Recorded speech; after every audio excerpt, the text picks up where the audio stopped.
Hello, Assalamu alaikum. Welcome to my YouTube channel Dr. MD. Let's start with physics first year chapter number 4 work and energy. चलते हैं अपने topic की तरफ. What is work? Work को define करते हैं. याद रखें, work is said to be done if force displaces the body in the direction of the motion of the body. अगर हम किसी बॉडी के ऊपर फोर्स अप्लाई करें और वही फोर्स उस बॉडी को एक सर्टन डिस्टेंस तक डिस्प्लेस करे तो हम कह सकते हैं कि हमने उस बॉडी के ऊपर वर्क डन किया. या सिंपली अगर मैं मैथमेटिकली इसको डिफाइन करूं तो द डॉट और scalar product of force and displacement is also known as work. Dot या स्केलर प्रोडक्ट फोर्स और डिस्प्लेसमेंट जो कि वेक्टर है, सो हम यहाँ पे वर्क की कंडीशन के अंदर डॉट प्रोडक्ट लगाते हैं. Dot product is also known as scalar product. Dot product or scalar product of force and displacement is also called work. Mathematically work is equal to F dot D. और अगर हम dot के sign को हटाएं तो mathematics का ये rule है कि डॉट जब भी रिप्लेस होता है मैथमेटिक्स में तो एफ डी कॉस थीटा यहाँ पे अप्लाई होता है. याद रखें वर्क हमारे पास, क्योंकि ये डॉट प्रोडक्ट है दो वेक्टर्स की, तो वर्क हमारे पास एक स्केलर क्वांटिटी है.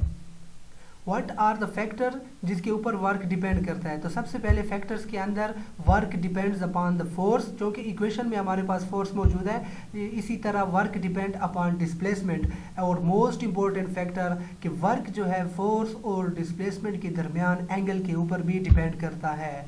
So on the basis of angle between force हमारे पास वर्क तीन किस्म का है. या तो हमारे पास वर्क पॉजिटिव वर्क होगा, या हमारे पास वर्क नेगेटिव वर्क होगा, या हमारे पास वर्क जीरो वर्क होगा. What is positive work? Simple definition. So मैं इसको सिंपली डिफाइन करता हूँ. What is positive work? अगर हमारे पास cos थीटा की वैल्यू पॉजिटिव आएगी तो वर्क डन ऑलवेज हमारे पास पॉजिटिव आएगा. ये नहीं है कि वर्क अगर cos थीटा हमारे पास जीरो है it's mean force and displacement parallel है तो वर्क पॉजिटिव. नो, अगर cos थीटा की वैल्यू पॉजिटिव आ जाए तो वर्क डन हमारे पास हमेशा पॉजिटिव रहेगा. और कब पॉजिटिव आएगा? अगर एंगल 0 से लेकर 89 तक, मीन्स एंगल 0 है, एंगल 10 डिग्री है, एंगल 45 है, एंगल 89 है, इन सब के ऊपर cos थीटा की वैल्यू पॉजिटिव है तो वर्क डन हमारे पास इस कंडीशन के अंदर ऑलवेज पॉजिटिव आएगा. और नेगेटिव के लिए सेम डिफिनीशन, सिंपलेस्ट डिफिनीशन, आसानी कंसेप्ट बनाने के लिए, अगर cos थीटा की वैल्यू नेगेटिव है तो वर्क डन भी हमारे पास ऑलवेज एंड ऑलवेज नेगेटिव होगा. और इसके लिए एंगल याद रखें 91 होगा या 180 होगा या इनके दरमियान में होगा. 91 पे भी वर्क डन नेगेटिव आएगा, 180 पे भी वर्क डन नेगेटिव आएगा, इसके दरमियान 120 पे भी वर्क डन नेगेटिव आएगा. सो 91 से लेकर 180 तक जब भी एंगल cos थीटा फोर्स और डिस्प्लेसमेंट अप्लाई करेंगे in between in this angle तो work done will always be said to be negative work. और जीरो वर्क याद रखें, अगर cos थीटा की वैल्यू जीरो है तो वर्क डन भी जीरो होगा. और cos थीटा सबको पता है cos 90 is equal to zero and cos 270 is also equal to zero. That's why work upon these two angles is always zero. 90 के ऊपर फोर्स एंड डिस्प्लेसमेंट एक्ट करें, दोनों वेक्टर हैं, उनकी डायरेक्शन और उनके दरमियान एंगल. सिमिलरली 270 के ऊपर भी एक्ट करें तो वर्क डन हमारे पास क्या होगा? जीरो होगा. ये भी याद रखें कि ये ज़रूरी नहीं है कि cos थीटा की वैल्यू जीरो होगी तो वर्क डन जीरो होगा. अगर हम बॉडी के ऊपर फोर्स अप्लाई कर रहे हैं और बॉडी डिस्प्लेस नहीं हो रही, इसका मतलब डिस्प्लेसमेंट जीरो है, तब भी वर्क डन इक्वेशन के मुताबिक zero. If D is equal to zero then work is always said to be zero. और अगर फोर्स जीरो है, फोर्स अप्लाई नहीं कर रहे तब भी वर्क डन हमारे पास क्या होगा? जीरो होगा.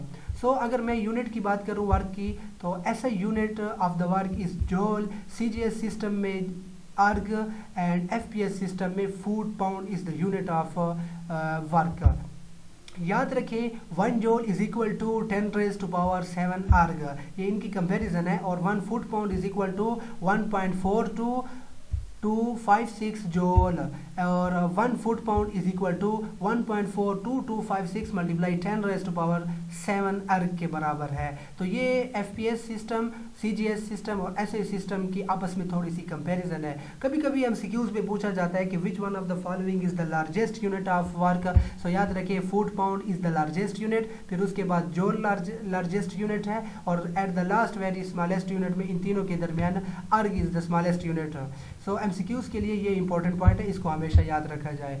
अगर हम ये भी एमसीक्यूज़ के अंदर आता है, अगर एंगल को इंक्रीज करें 0 डिग्री से 89 डिग्री तो cos थीटा वैल्यू हमेशा पॉजिटिव रहती है, लेकिन इसका जो मैग्नीट्यूड है वो ग्रेजुअली डिक्रीज होगा।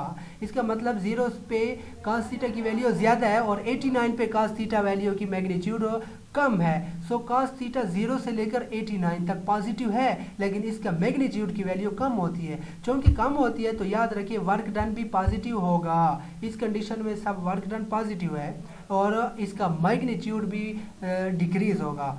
अब हमें मौजूद है कि पता है कि cos थीटा का 0 की वैल्यू 1 है और ये मैक्सिमम वैल्यू है। So work done is equal to f cross d cos 0, f d cos 0 is equal to 1, so put 1 we get f d and this is called maximum positive work done. ये भी MCQs के अंदर पूछा जाता है कि maximum positive work done किस angle पे होगा, तो वो 0 डिग्री एंगल पे होगा, बिकॉज cos 0 इस कंडीशन में 1 आता है और ये मैक्सिमम है। और अगर आ जाए minimum positive work, so minimum positive work तो 0, जब cos थीटा की वैल्यू 0 होगी, 0 is also a positive figure, so वो cos थीटा की वैल्यू 90 पे भी हो सकता है और 270 भी हो सकता है।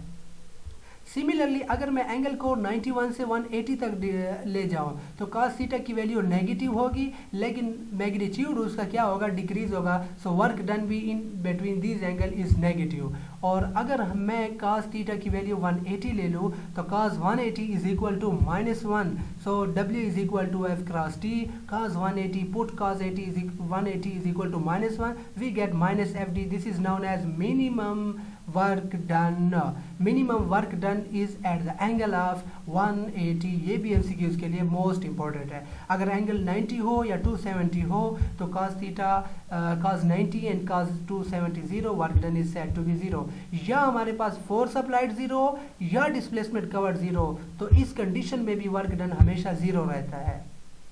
अब ये कुछ डायग्राम है हमारे पास, ये ब्लॉक है, इसके ऊपर मुख्तलिफ किस्म की फोर्स अप्लाई हो रही है। ये एक बॉडी है, इसके ऊपर फोर्स अप्लाई करती है F applied. Similarly block covers the displacement which is D, और इस ब्लॉक के ऊपर weight W downward and the normal force of the block is N which is shown in the figure.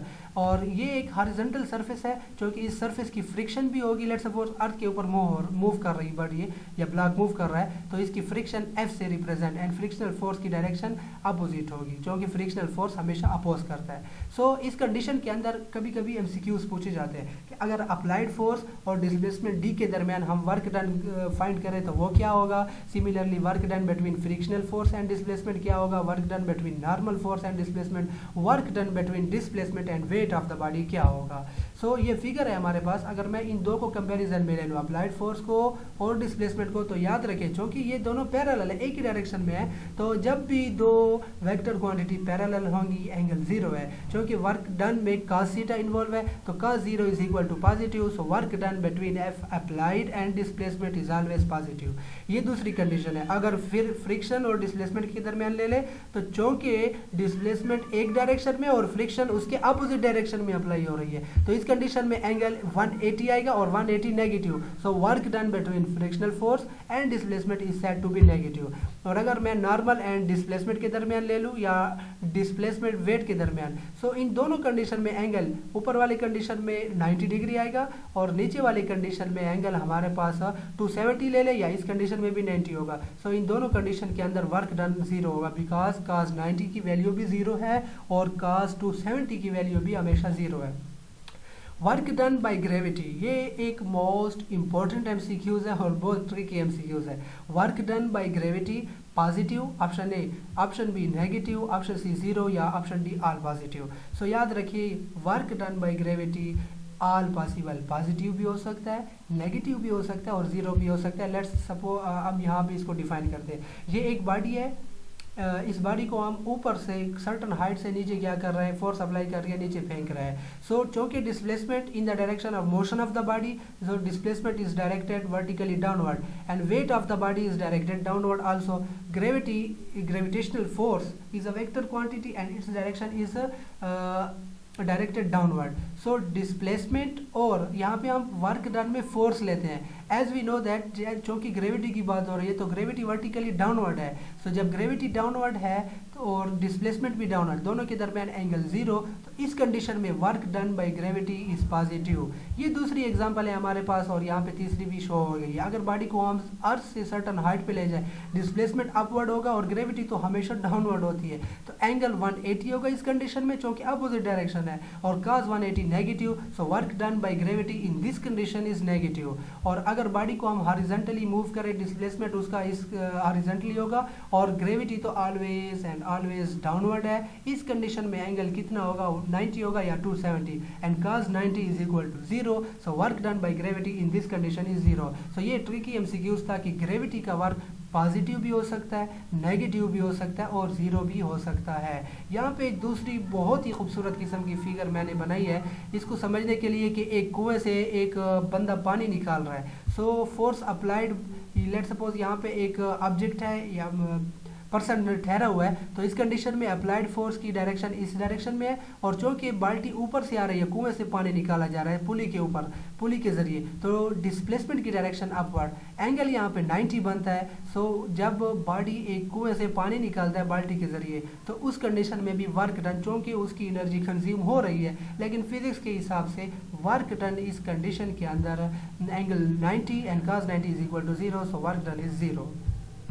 ये भी कभी कभी एमसीक्यूज में ईटा में हर साल एमडीकैट में भी पूछा जाता है कि work done by centripetal force क्या होगा।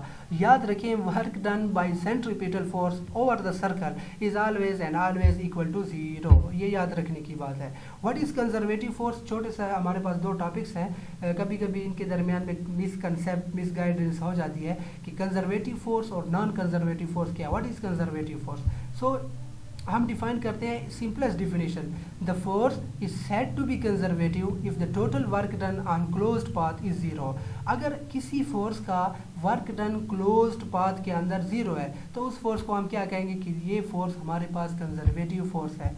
या दूसरी डिफिनेशन कि the force is said to be conservative if its work done on two different path between two fix point are same. दो फिक्स पॉइंट के दरमियान उसका वर्क डन अगर दो डिफरेंट पाथ के ऊपर सेम है तब भी हम इस दूसरी डिफिनेशन के मुताबिक उस फोर्स को कंजर्वेटिव कंसीडर करते हैं। Mathematically work done on path 1 is equal to work done on path 2।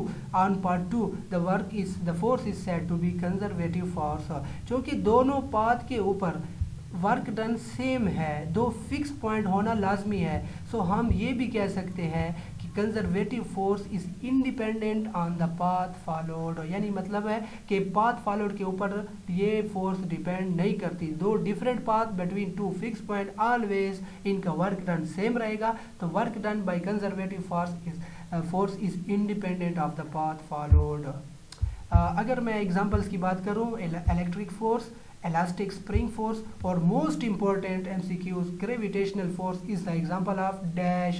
so यहाँ पे ऑप्शन आपको मिलेगा conservative force। gravitational force is the example of conservative force। इसकी अपनी मैथमेटिकल प्रूफ भी है और डेरिवेशन भी है, क्योंकि यहाँ पे हम कंसेप्चुअल लेक्चर डिलीवर कर रहे हैं तो उसको कभी दूसरे नेक्स्ट वीडियो के अंदर डिफाइन करेंगे। Similarly what is non conservative force, just opposite of conservative force is said to be conservative if its total work done on close path is non zero and also work done between two different points on two different path is not same or is different, then the forces are said to be conservative। Path 1 का work done path 2 के work done के बराबर नहीं होगा। Work is not independent on the path follow, work is dependent on the path follow. यहाँ पे थोड़ी सी mistaken हो गई है कि work is independent on the path follow conservative के लिए, और नॉन कंजर्वेटिव के लिए work done depend upon the path followed.